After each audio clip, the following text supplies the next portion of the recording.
ਇਹ ਹਫ਼ਤਾਵਾਰ ਬਾਈਬਲ ਦਾ ਦਰਸੀਵਾਸ Plainfield Christian Science Church Independent ਵੱਲੋਂ ਹੈ, ਜਿਹੜਾ ਨਿਊ ਜਰਸੀ ਅਮਰੀਕਾ ਵਿੱਚ ਹੈ। ਹੋਰ ਮਾਲੂਮਾਤ ਲਈ ਤੁਸੀਂ ਸਾਡੀ ਵੈਬਸਾਈਟ ਵੇਖੋ www.plainfieldcs.com। ਇਹ ਸਬਕ 14 ਅਗਸਤ 2022 ਐਤਵਾਰ ਦੇ ਦਿਨ ਹਫ਼ਤੇ ਦੇ ਅਖੀਰ ਉੱਤੇ ਤੁਹਾਡੇ ਪੜ੍ਹਨ ਲਈ ਤਿਆਰ ਕੀਤਾ ਗਿਆ ਹੈ। ਮਜ਼ਮੂਨ, ਜਿੰਦ, ਸੁਨਹਿਰੀ ਮਤਨ, ਜ਼ਬੂਰ। ਉਹ ਮੇਰੀ ਜਾਨ ਨੂੰ ਬਹਾਲ ਕਰਦਾ ਹੈ, ਉਹ ਮੈਨੂੰ ਆਪਣੇ ਨਾਂ ਦੀ ਖਾਤਰ ਸੱਚਾਈ ਦੀਆਂ ਰਾਹਾਂ ਉੱਤੇ ਲੈ ਟੁਰਦਾ ਹੈ। ਜਵਾਬੀ ਪੜ੍ਹਾਈ। ਜ਼ਬੂਰ। ਐ ਖੁਦਾਵੰਦ, ਤੂੰ ਮੈਨੂੰ ਪਰਖ ਲਿਆ ਤੇ ਪਛਾਣ ਲਿਆ। ਤੂੰ ਮੇਰਾ ਉੱਠਣਾ ਬੈਠਣਾ ਜਾਣਦਾ ਹੈ। ਤੂੰ ਮੇਰੇ ਖਿਆਲ ਨੂੰ ਦੂਰੋਂ ਸਮਝ ਲੈਣਾ ਹੈ। ਤੂੰ ਮੇਰੀ ਰਾਹ ਦੀ ਤੇ ਮੇਰੀ ਖਾਬਗਾਹ ਦੀ ਛਾਣਬੀਨ ਕਰਦਾ ਹੈ ਤੇ ਮੇਰੀਆਂ ਸਾਰੀਆਂ ਆਦਤਾਂ ਤੋਂ ਵਾਕਿਫ ਹੈ। ਵੇਖ, ਮੇਰੀ ਜ਼ੁਬਾਨ ਉੱਤੇ ਕੋਈ ਅਜਿਹੀ ਗੱਲ ਨਹੀਂ ਜਿਹਨੂੰ ਤੂੰ ਐ ਖੁਦਾਵੰਦ ਪੂਰੇ ਤੌਰ ਤੇ ਨਾ ਜਾਣਦਾ ਹੋਵੇਂ। ਤੂੰ ਮੈਨੂੰ ਅੱਗੋਂ ਪਿੱਛੋਂ ਘੇਰ ਰੱਖਿਆ ਹੈ ਤੇ ਤੇਰਾ ਹੱਥ ਮੇਰੇ ਉੱਤੇ ਹੈ। ਇਹ ਇਰਫਾਨ ਮੇਰੇ ਲਈ ਬਹੁਤ ਅਜੀਬ ਹੈ, ਇਹ ਬਹੁਤ ਉੱਚਾ ਹੈ ਤੇ ਮੈਂ ਇਹਦੇ ਤਿਕਰ ਨਹੀਂ ਪੜ ਸਕਦਾ। ਮੈਂ ਤੇਰੀ ਰੂਹ ਤੋਂ ਬਚ ਕੇ ਕਿੱਥੇ ਜਾਵਾਂ ਜਾਂ ਤੇਰੀ ਹਜ਼ੂਰੀ ਤੋਂ ਕਿੱਥੇ ਭੱਜਾਂ। ਅਸਮਾਨ ਉੱਤੇ ਚੜ੍ਹ ਜਾਵਾਂ ਤੇ ਤੂੰ ਉੱਥੇ ਹੈ। ਜੇ ਮੈਂ ਪਾਤਾਲ ਵਿੱਚ ਬਿਸਤਰਾ ਵਿਛਾਵਾਂ ਤੇ ਵੇਖ, ਤੂੰ ਉੱਥੇ ਵੀ ਹੈ। ਜੇ ਮੈਂ ਸੁਬਹ ਦੇ ਪਰ ਲਾ ਕੇ ਸਮੁੰਦਰ ਦੀ ਇੰਤਹਾ ਵਿੱਚ ਵਸਾਂ ਤੇ ਉੱਥੇ ਵੀ ਤੇਰਾ ਹੱਥ ਮੇਰੀ ਰਹਿਨੁਮਾਈ ਕਰੇਗਾ ਤੇ ਤੇਰਾ ਸੱਜਾ ਹੱਥ ਮੈਨੂੰ ਸੰਭਾਲ ਲਵੇਗਾ।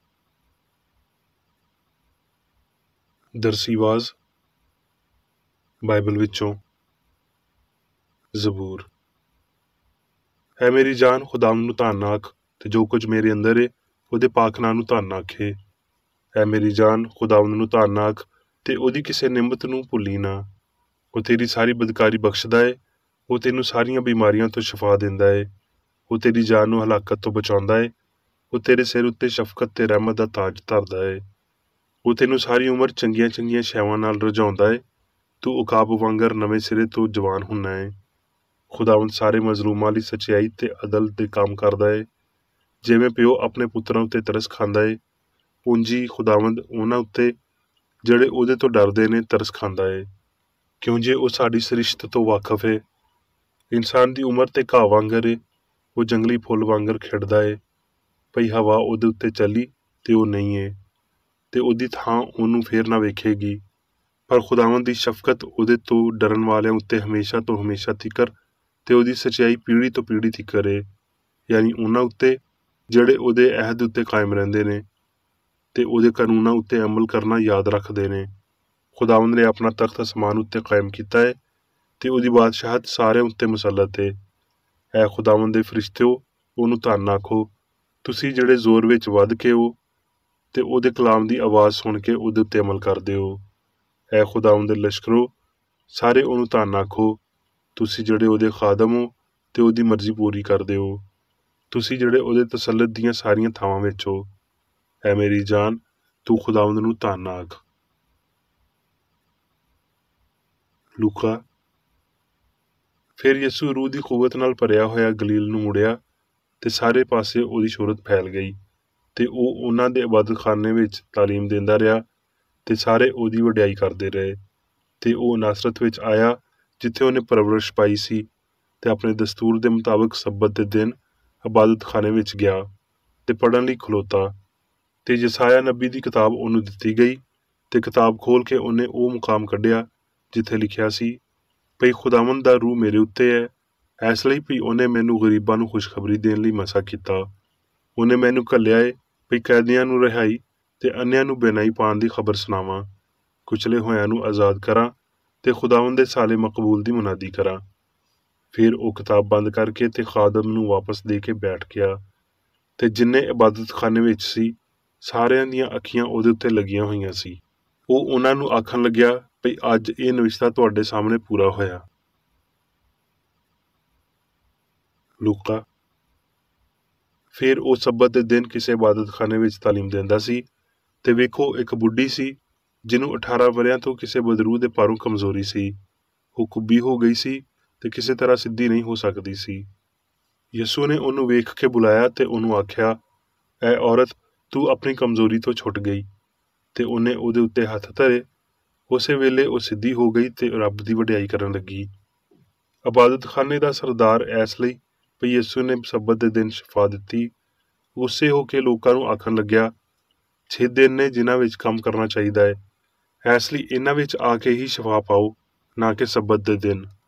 ਖੁਦਾਵੰਦ ਨੇ ਉਹਦੇ ਜਵਾਬ ਵਿੱਚ ਆਖਿਆ, ਹੈ ਰਿਆਕਾਰੋ, ਕੀ ਤੁਹਾਡੇ ਵਿੱਚੋਂ ਹਰ ਕੋਈ ਸਬਤ ਦੇ ਦਿਨ ਆਪਣੇ ਟੱਗੇ ਜਾਂ ਖੋਤੇ ਨੂੰ ਰੱਸੀ ਤੋਂ ਖੋਲ ਕੇ ਪਾਣੀ ਪਿਲਾਉਣ ਨਹੀਂ ਲੈ ਜਾਂਦਾ? ਤੇ ਇਹ ਠੀਕ ਨਹੀਂ ਸੀ ਵੀ ਇਹ ਜਿਹੜੀ ਇਬਰਾਹਿਮ ਦੀ ਧੀ ਏ, ਜਿਹਨੂੰ ਸ਼ੈਤਾਨ ਨੇ 18 ਵਰ੍ਹਿਆਂ ਤੋਂ ਬੰਨਿਆ ਸੀ, ਸਬਤ ਦੇ ਦਿਨ ਇਸ ਬੰਦ ਤੋਂ ਛੁਡਾਈ ਜਾਂਦੀ। ਜਦ ਉਹਨੇ ਇਹ ਗੱਲਾਂ ਆਖੀਆਂ ਤੇ ਉਹਦੇ ਸਾਰੇ ਮੁਖਾਲਿਫ ਸ਼ਰਮਿੰਦੇ ਹੋਏ ਤੇ ਸਾਰਾ ਜੱਥਾ ਉਹਨਾਂ ਸਾਰੇ ਜ਼ਬਰਦਸਤ ਕੰਮਾਂ ਤੋਂ ਜਿਹੜੇ ਉਹਦੇ ਤੋਂ ਹੁੰਦੇ ਸੀ ਖੁਸ਼ ਹੋਇਆ। ਮੱਤੀ। ਫਿਰ ਉਹਨੇ ਆਪਣੇ ਚੇਲਿਆਂ ਨੂੰ ਕੋਲ ਬੁਲਾ ਕੇ ਉਹਨਾਂ ਨੂੰ ਆਪਣਾ ਪਾਕ ਰੂਹਾਂ ਉੱਤੇ ਇਖਤਿਆਰ ਦਿੱਤਾ ਭਈ ਉਹਨਾਂ ਨੂੰ ਕੱਢਣ ਤੇ ਹਰ ਤਰ੍ਹਾਂ ਦੀ ਬਿਮਾਰੀ ਤੇ ਹਰ ਤਰ੍ਹਾਂ ਦੀ ਕਮਜ਼ੋਰੀ ਨੂੰ ਦੂਰ ਕਰਨ। ਇਹਨਾਂ 12 ਨੂੰ ਯਿਸੂ ਨੇ ਘੱਲਿਆ ਤੇ ਉਹਨਾਂ ਨੂੰ ਹੁਕਮ ਦੇ ਕੇ ਆਖਿਆ ਭਈ ਗੈਰ ਕੌਮਾਂ ਵੱਲ ਨਾ ਜਾਣਾ ਤੇ ਸਾਮਰੀਆਂ ਦੇ ਕਿਸੇ ਸ਼ਹਿਰ ਵਿੱਚ ਨਾ ਵੜਨਾ, ਬਿਮਾਰਾਂ ਨੂੰ ਠੀਕ ਕਰਨਾ, ਮੁਰਦਿਆਂ ਨੂੰ ਜਵਾਣਾ, ਕੋੜੀਆਂ ਨੂੰ ਪਾਕ ਕਰਨਾ, ਬਦਰੂਆਂ ਨੂੰ ਕੱਢਣਾ, ਮੁਫਤ ਤੁਸੀਂ ਪਾਇਆ ਮੁਫਤ ਦੇਣਾ, ਕਿਉਂ ਜੇ ਬੋਲਣ ਵਾਲੇ ਤੁਸੀਂ ਨਹੀਂ ਬਲਕਿ ਤੁਹਾਡੇ ਪਿਓ ਦਾ ਰੂਹ ਏ ਜਿਹੜਾ ਤੁਹਾਡੇ ਵਿੱਚ ਬੋਲਦਾ ਏ। ਜਿਹੜੇ ਬਦਨ ਨੂੰ ਕਤਲ ਕਰਦੇ ਨੇ ਤੇ ਰੂਹ ਨੂੰ ਕਤਲ ਨਹੀਂ ਕਰ ਸਕਦੇ, ਉਹਨਾਂ ਤੋਂ ਨਾ ਡਰੋ। ਕੀ ਪੈਸਿਆਂ ਦੀਆਂ 2 ਚਿੜੀਆਂ ਨਹੀਂ ਵੇਖਦੀਆਂ ਤੇ ਉਹਨਾਂ ਵਿੱਚੋਂ ਇੱਕ ਵੀ ਤੁਹਾਡੇ ਪਿਓ ਦੀ ਮਰਜ਼ੀ ਦੇ ਬਗੈਰ ਧਰਤੀ ਉੱਤੇ ਨਹੀਂ ਡਿੱਗਦੀ, ਬਲਕਿ ਤੁਹਾਡੇ ਸਿਰ ਦੇ ਵਾਲ ਵੀ ਗਿਣੇ ਹੋਏ ਨੇ। ਇਸ ਲਈ ਡਰੋ, ਤੁਹਾਡੀ ਕਦਰ ਤੇ ਬਹੁਤ ਸਾਰੀਆਂ ਚਿੜੀਆਂ ਤੋਂ ਬਹੁਤੀ ਏ। ਤੇ ਜਿਹੜਾ ਕੋਈ ਚੇਲੇ ਦੇ ਨਾਂ ਤੋਂ ਇਹਨਾਂ ਨਿੱਕਿਆਂ ਵਿੱਚੋਂ ਕਿਸੇ ਨੂੰ ਬਸ 1 ਪਿਆਲਾ ਠੰਡਾ ਪਾਣੀ ਹੀ ਪਿਲਾਵੇਗਾ, ਮੈਂ ਤੁਹਾਨੂੰ ਸੱਚ ਆਖਦਾ ਵਾਂ ਭਈ ਉਹ ਆਪਣਾ ਅਜਰ ਬਿਲਕੁਲ ਨਾ ਗਵਾਏਗਾ।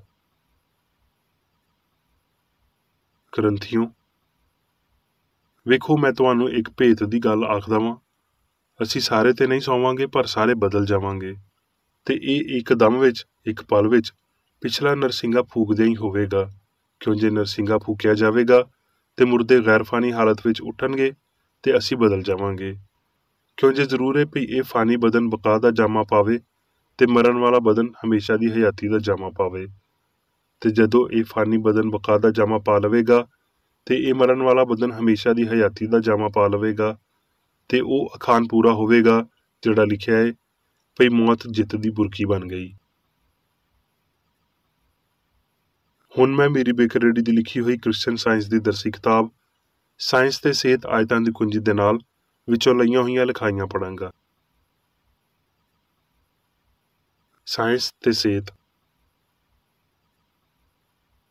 ਰੱਬ ਵੱਡਾ ਮੈਂ ਆ, ਸਭ ਕੁਝ ਜਾਣਨ ਵਾਲਾ, ਸਭ ਕੁਝ ਵੇਖਣ ਵਾਲਾ, ਸਾਰੇ ਕੰਮ ਕਰਨ ਵਾਲਾ, ਸਾਰੀ ਸਿਆਣ, ਸਾਰਾ ਪਿਆਰ ਤੇ ਅਬਦੀ, ਅਸੂਲ, ਜਾਨ, ਰੂਹ, ਹਯਾਤੀ, ਸਚਾਈ, ਪਿਆਰ, ਸਾਰਾ ਮਵਾਦ, ਜ਼ਹਾਨਤ। ਸਚਾਈ ਦੇ ਇਨਫਰਾਦੀ ਨਮੂਨੇ ਦੇ ਤੌਰ ਤੇ ਯਿਸੂ ਮਸੀਹ ਰਬੂਨੀ ਗਲਤੀ ਤੇ ਸਾਰੇ ਪਾਪ, ਬਿਮਾਰੀ ਤੇ ਮੌਤ ਨੂੰ ਰੱਦ ਕਰਨ ਆਇਆ ਤਾਂ ਜੋ ਸਚਾਈ ਤੇ ਹਯਾਤੀ ਦੀ ਰਾਹ ਹਮਵਾਰ ਕਰੇ। ਰੂਹ ਦੇ ਫਲਾਂ ਤੇ ਮਾਦੀ ਫਹਿਮ, ਸਚਾਈ ਤੇ ਗਲਤੀ ਦੇ ਵਿਚਕਾਰ ਫਰਕ ਨੂੰ ਵਾਜ਼ਿਆ ਕਰਦਿਆਂ ਹੋਏ ਇਹ ਨਮੂਨਾ ਯਿਸੂ ਦੀ ਪੂਰੀ ਜ਼ਮੀਨੀ ਹਯਾਤੀ ਦੇ ਦੌਰਾਨ ਜ਼ਾਹਿਰ ਹੁੰਦਾ ਰਿਹਾ। ਜੇ ਅਸੀਂ ਰੂਹ ਨੂੰ ਪੂਰਾ ਇਖਤਿਆਰ ਸੰਭਾਲਣ ਦੀ ਇਜਾਜ਼ਤ ਦੇਣ ਲਈ ਮਾਦੀ ਫਹਿਮ ਦੀਆਂ ਗਲਤੀਆਂ ਉੱਤੇ ਮੁਨਾਸਬ ਤੌਰ ਤੇ ਫਤਹ ਪਾ ਲਈਏ ਤੇ ਅਸੀਂ ਪਾਪ ਤੋਂ ਨਫ਼ਰਤ ਕਰਾਂਗੇ ਤੇ ਉਹਨੂੰ ਹਰ ਸੂਰਤ ਵਿੱਚ ਰੱਦ ਕਰਾਂਗੇ। ਬਸ ਇਸੇ ਤਰ੍ਹਾਂ ਅਸੀਂ ਆਪਣੇ ਦੁਸ਼ਮਣਾਂ ਲਈ ਬਰਕਤ ਚਾਹ ਸਕਦੇ ਹਾਂ, ਹਾਲਾਂਕਿ ਹੋ ਸਕਦਾ ਹੈ ਉਹ ਸਾਡੇ ਲਫ਼ਜ਼ਾਂ ਨੂੰ ਨਾ ਸਮਝਣ। ਅਸੀਂ ਆਪ ਇਹਦਾ ਇੰਤਖਾਬ ਨਹੀਂ ਕਰ ਸਕਦੇ, ਪਰ ਸਾਡੀ ਮੁਕਤੀ ਲਈ ਸਾਨੂੰ ਉੱਦਾਂ ਦੇ ਕੰਮ ਹੀ ਕਰਨੇ ਚਾਹੀਦੇ ਨੇ ਜਿੱਦਾਂ ਯਿਸੂ ਨੇ ਸਾਨੂੰ ਸਿਖਾਇਆ ਹੈ। ਕਮਜ਼ੋਰੀ ਤੇ ਤਾਕਤ ਵਿੱਚ ਉਹ ਗਰੀਬਾਂ ਨੂੰ ਅੰਜੀਲ ਦੀ ਤਾਲੀਮ ਦਿੰਦਾ ਹੋਇਆ ਪਾਇਆ ਗਿਆ।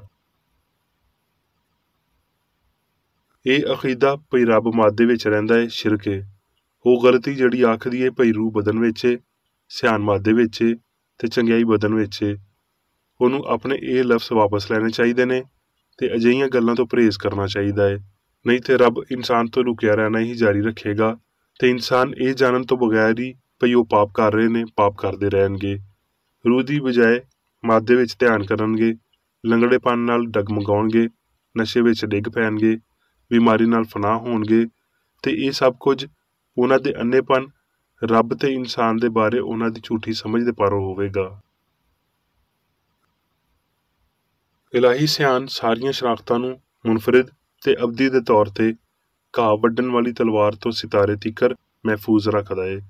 ਸਵਾਲ ਇਹ ਨੇ, ਰੱਬ ਦੀ ਪਛਾਣ ਕੀ ਏ? ਜਾਨ ਕੀ ਏ? ਕੀ ਹਯਾਤੀ ਜਾਂ ਜਾਨ ਬਣਾਈ ਗਈ ਸ਼ੈਦ ਵਿੱਚ ਮੌਜੂਦ ਹੁੰਦੀ ਏ?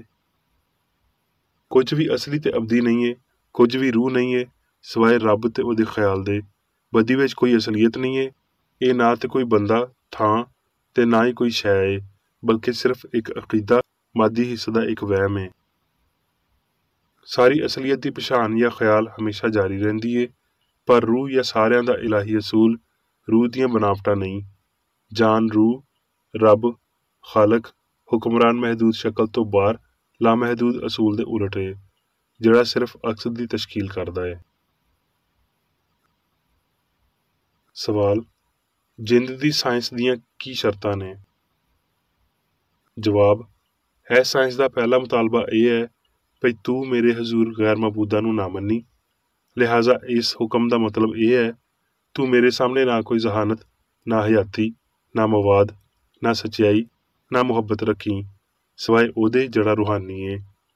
ਦੂਜਾ ਵੀ ਇੰਝ ਏ, ਤੂੰ ਆਪਣੇ ਗੁਆਂਢੀ ਨਾਲ ਆਪਣੇ ਵਾਂਗਰ ਮੁਹੱਬਤ ਰੱਖ।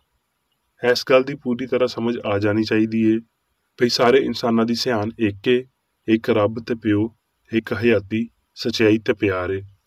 ਜਦੋਂ ਇਹ ਹਕੀਕਤ ਇੱਕ ਤਨਾਸਬ ਵਿੱਚ ਸਾਹਮਣੇ ਆਵੇਗੀ ਤੇ ਇਨਸਾਨ ਕਾਮਲ ਹੋ ਜਾਵੇਗਾ, ਜੰਗ ਮੁੱਕ ਜਾਵੇਗੀ ਤੇ ਇਨਸਾਨਾਂ ਦੀ ਸੁੱਚੀ ਭਰਾਬੰਦੀ ਕਾਇਮ ਹੋ ਜਾਵੇਗੀ। ਦੂਜੇ ਦੇਵਤਾ ਨਾ ਹੋਣਾ, ਦੂਜਿਆਂ ਵੱਲ ਜਾਣ ਦੀ ਬਜਾਏ ਇੱਕ ਕਾਮਲ ਅਕਲ ਵੱਲ ਜਾਂਦਿਆਂ ਹੋਏ ਇਨਸਾਨ ਰੱਬ ਵਾਂਗਰ ਪਾਕ ਤੇ ਅਬਦੀ ਹੋ ਜਾਂਦਾ ਏ, ਜਿਹਦੇ ਕੋਲ ਉਹੀ ਸਿਆਣ ਏ ਜਿਹੜੀ ਮਸੀਹ ਵਿੱਚ ਵੀ ਸੀ। ਸਾਇੰਸ ਜਾਨ ਰੂਹ ਨੂੰ ਬਦਨ ਵਿੱਚ ਗੈਰ ਮੌਜੂਦ ਜ਼ਾਹਿਰ ਕਰਦੀ ਏ ਤੇ ਰੱਬ ਨੂੰ ਇਨਸਾਨ ਵਿੱਚ ਨਹੀਂ ਬਲਕਿ ਇਨਸਾਨ ਦੇ ਰਾਹੀਂ ਨਕਸ ਜ਼ਾਹਿਰ ਕਰਦੀ ਏ। ਵੱਡਾ ਕਮਤਰ ਨਹੀਂ ਹੋ ਸਕਦਾ। ਇਹ ਅਕੀਦਾ ਭਈ ਵੱਡਾ ਕਮਤਰ ਵਿੱਚ ਹੋ ਸਕਦਾ ਏ ਇੱਕ ਗਲਤੀ ਏ ਜਿਹੜੀ ਨਾਕਾਮ ਹੋ ਜਾਂਦੀ ਏ। ਜਾਨ ਦੀ ਸਾਇੰਸ ਵਿੱਚ ਇਹ ਇੱਕ ਸਾਫ਼ ਨੁਕਤਾ ਏ ਭਈ ਅਸੂਲ ਆਪਣੇ ਖਿਆਲ ਵਿੱਚ ਨਹੀਂ ਹੁੰਦਾ।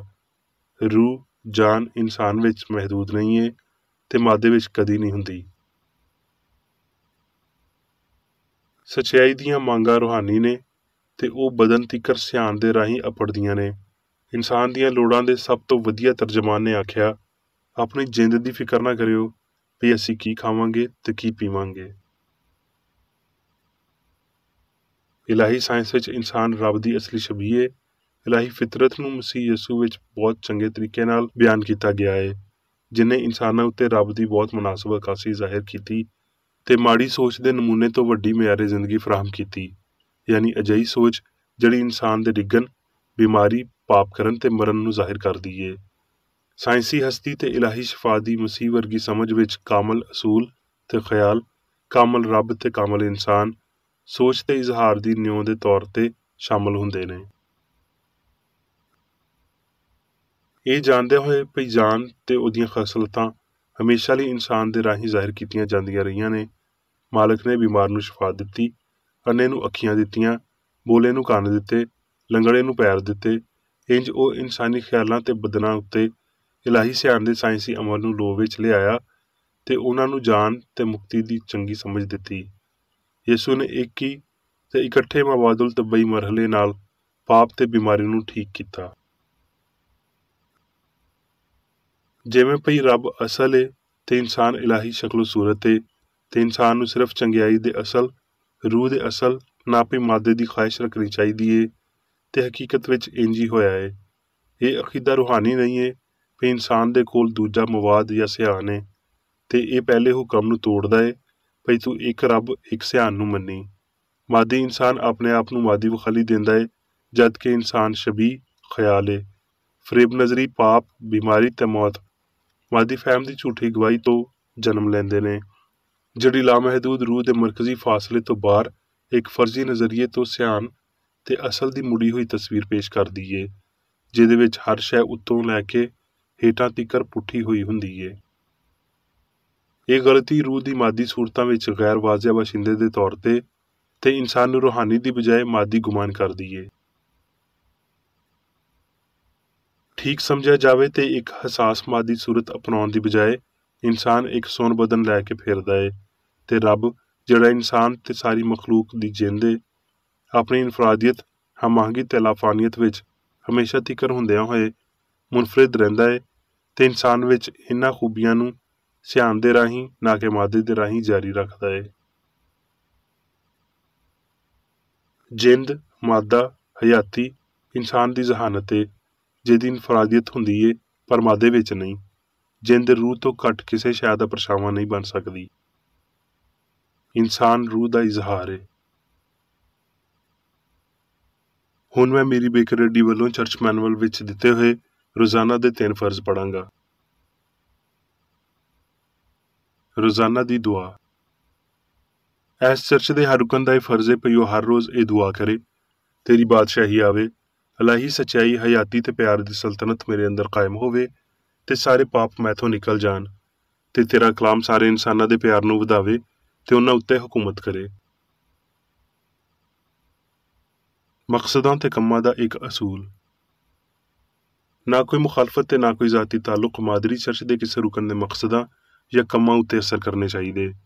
ਸਾਇੰਸ ਵਿੱਚ ਬਸ ਇਲਾਹੀ ਪਿਆਰ ਹੀ ਹਕੂਮਤ ਕਰਦਾ ਹੈ ਤੇ ਇੱਕ ਮਸੀਹ ਸਾਇੰਸਦਾਨ ਪਾਪ ਨੂੰ ਰੱਦ ਕਰਦਿਆਂ ਹੋਏ ਸੁੱਚੀ ਭਰਾਬੰਦੀ, ਖੈਰਾਤ ਪਸੰਦੀ ਤੇ ਮਾਫੀ ਨਾਲ ਪਿਆਰ ਦੀਆਂ ਮਿੱਠੀਆਂ ਸੱਚਾਈਆਂ ਦਾ ਪਰਛਾਵਾਂ ਬਣਦਾ ਹੈ।